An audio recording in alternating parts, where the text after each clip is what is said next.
Hello and welcome PES fans. Today we're going to take a quick look at the Stadium Editor, which is a new feature tucked away with all the other editing tools that will be familiar to seasoned Pro Evo veterans. As you can see, the menus have been overhauled and are snappy and responsive. There's plenty around here too, but we'll save that for another time. We want to go straight into the editor section. This is where you'll come when you want to change those silly team names like Man Blue and West Midlands Village to their real life counterparts. So, into the Stadium section, and as you can see there are a load of the traditional PES stadia here. With the preset ones you can only really change the name of the stadium rather than the stand configurations, so we won't bother looking at them. Here's one I made earlier. We won't look at that either, but we'll go straight in to create a new one. The first thing we have to do is give our stadium a name. This is no time for originality, so we'll just put something generic in there and skip ahead. As you can see, your list of options is down the left, and there's a little view of your stadium in the top right to show you how your changes are translating to the actual stadium model. We'll start by changing the turf pattern. This just alters how the grass is cut.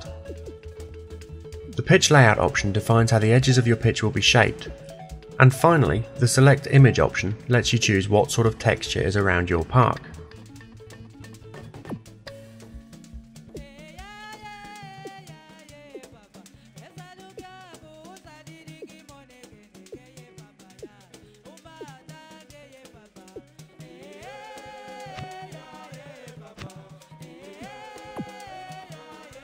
Now we'll change the stand type for the main stand. You've quite a limited selection of shapes to pick from, but once you get into tweaking some of the other more minor options, like the roof and ceiling design, wall design and fencing options, there'll be a fair amount of variation in what you can do. I'm going to speed the video up a little bit here so that we don't have to sit through me selecting fairly random settings for each of the stands. It's worth noting that you can also select seating colours and choose what type of dugout you want your subs to sit in.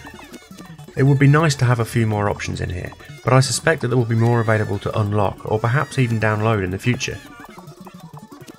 Using the RB and LB, or R1 and L1 on the PS3, you can move the view in the top right yourself to make it a little easier to see each section when you're checking out your handiwork or selecting a backdrop for your stadium.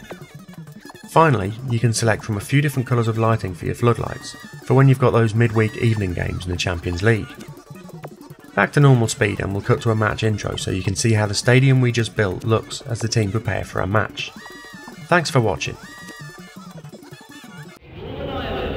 It's John Champion here, and this the voice of Jim Beglin. Well, thanks, John. Hello, everyone. Well, I hope you're looking forward to it as much as I am. This could be a real cracker.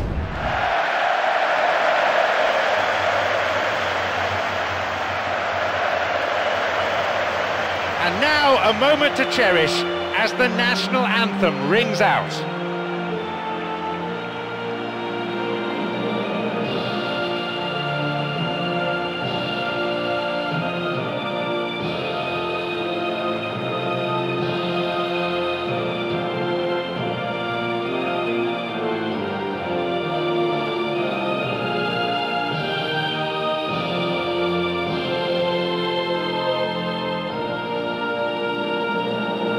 Two sides differing in both history and stature. For one team only a win will do, for the other avoiding defeat is in itself quite an achievement.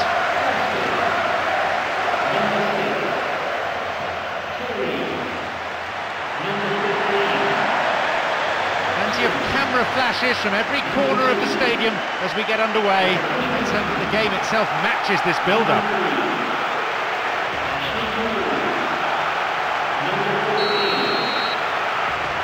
We're now all set.